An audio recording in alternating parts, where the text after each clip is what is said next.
Bonjour, dans cette capsule vidéo, nous allons parler des ensembles de nombres. Le premier ensemble que nous allons voir est l'ensemble des nombres naturels. Dans la vie de tous les jours, tu peux avoir besoin de compter des objets ou des animaux ou autres. Par exemple, ici, nous avons 3 pommes. À côté, dans l'image, il y a 12 moutons.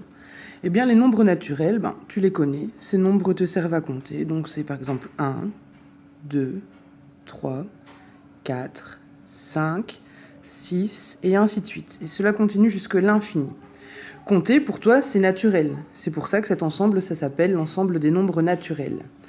Et si je n'ai rien à compter, eh bien ce sera 0. 0 est aussi un nombre naturel. L'ensemble des nombres naturels se note n.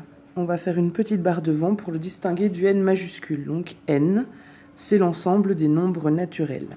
Alors il y a une façon de noter l'ensemble des nombres. Donc ici, l'ensemble des nombres naturels n égale, on met des accolades pour désigner l'ensemble, 0, 1, 2, 3, 4, et ça va jusque l'infini, donc on met 3 petits points. L'ensemble suivant est l'ensemble des nombres entiers. Alors pour commencer, on va faire quelques exemples. Vous avez déjà entendu parler des nombres négatifs. Par exemple, cet hiver, il a fait moins 7 degrés.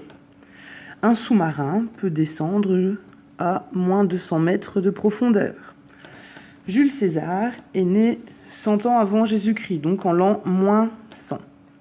Ces nombres négatifs, qui n'ont pas de virgule, font partie de l'ensemble des nombres entiers. Donc en fait, les nombres entiers, ce sera moins 1, moins 2, moins 3, et ainsi de suite, jusque l'infini. Mais dans les nombres entiers, il y a aussi le 0, le 1, le 2, le 3, le 4, et jusque l'infini. Donc en fait, dans les nombres entiers, il y a aussi une partie des nombres naturels. Donc cet ensemble va s'appeler les nombres entiers. Les nombres entiers se symbolisent par un Z majuscule auquel on fait une double barre pour bien le distinguer de la lettre Z. Et donc comme tout à l'heure, il y a une façon de noter les ensembles, donc Z pour nombre entier égale accolade.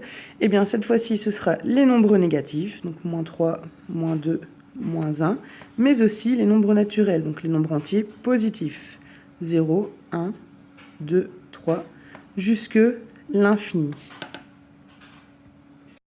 Un nombre rationnel est un nombre qui peut s'écrire sous la forme d'une fraction. Donc, par exemple, on prend une pizza, je partage la pizza en 4 parts égales, je prends une part, et bien ce sera donc un quart. Un quart est un nombre rationnel. Vous savez qu'un quart, ça veut dire aussi 0,25.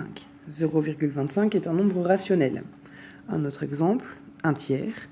Un tiers, c'est 0,33333. Les décimales ne s'arrêtent pas, ça va jusque l'infini. C'est aussi un nombre rationnel, vu que 0,3333 jusque l'infini peut s'écrire sous forme de fraction. 3,4 est aussi un nombre rationnel. Est-ce que je peux écrire 3,4 sous forme de fraction? Bien oui, 3,4, c'est 34 dixièmes. Donc, un nombre rationnel, c'est bien un nombre qui peut s'écrire sous forme de fraction. Le symbole des nombres rationnels, c'est représenté par la lettre Q, dans laquelle je fais aussi une barre à l'intérieur, pour bien différencier de la lettre Q. Donc, symbole des nombres rationnels, Q. Pour le dernier ensemble, en fait, c'est un peu plus spécifique. Donc en fait, il existe plusieurs nombres qui ne font pas partie des rationnels, car ils ne sont pas écrits sous forme de fraction. Vous en connaissez un, c'est le nombre pi. Pi, c'est 3,14, 15, 92, 65, et ainsi de suite. Et en fait, ça continue jusque l'infini. Les décimales ne s'arrêtent jamais, ça continue jusque l'infini, et il n'y a jamais de répétition. Donc, en fait, ce nombre pi, on ne sait pas l'écrire sous forme de fraction. Et quand on ne sait pas écrire un nombre sous forme de fraction, ça veut dire que ce nombre fera partie de l'ensemble des nombres réels. Les nombres réels se notent R pour réel. Et vous voyez que je fais encore une double barre pour bien montrer que c'est différent de la lettre R. Donc, l'ensemble des réels est noté par ce symbole-ci. Il y a d'autres nombres qu'on pourra classer dans l'ensemble des réels, mais vous les verrez plus tard dans votre scolarité. On va refaire un petit récapitulatif. Donc on a d'abord vu l'ensemble des nombres naturels, donc 0, 1, 2 et ainsi de suite. Ce sont les nombres positifs sans virgule. Ensuite, les nombres entiers. avec z, on avait moins 1, moins 2, moins 3, moins 4, et ainsi de suite. Ensuite, les nombres rationnels, avec la lettre Q, où on avait 3/4, 1/5, et l'ensemble des nombres réels avec pi. Donc ici, vous voyez que j'ai disposé différemment les ensembles de nombres. Donc en fait, le fait de faire ces genres de patates, c'est ce qu'on appelle un diagramme de Venn. Et on peut constater que les nombres naturels sont inclus, ils font partie de l'ensemble des entiers. D'accord ? Les entiers font partie de l'ensemble des rationnels. Ils sont inclus dans l'ensemble des rationnels. Et ces rationnels sont inclus dans l'ensemble des réels. Donc, par exemple, 2. 2, c'est un nombre naturel, mais c'est aussi un nombre entier, parce qu'il est sans virgule et positif.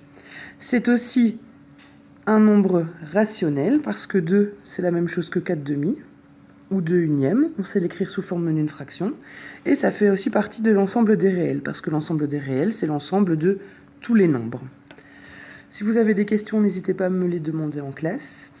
Et je voulais aussi dire, avant de terminer, qu'il y a d'autres familles de nombres, mais ça, vous les verrez plus tard, dans les années futures.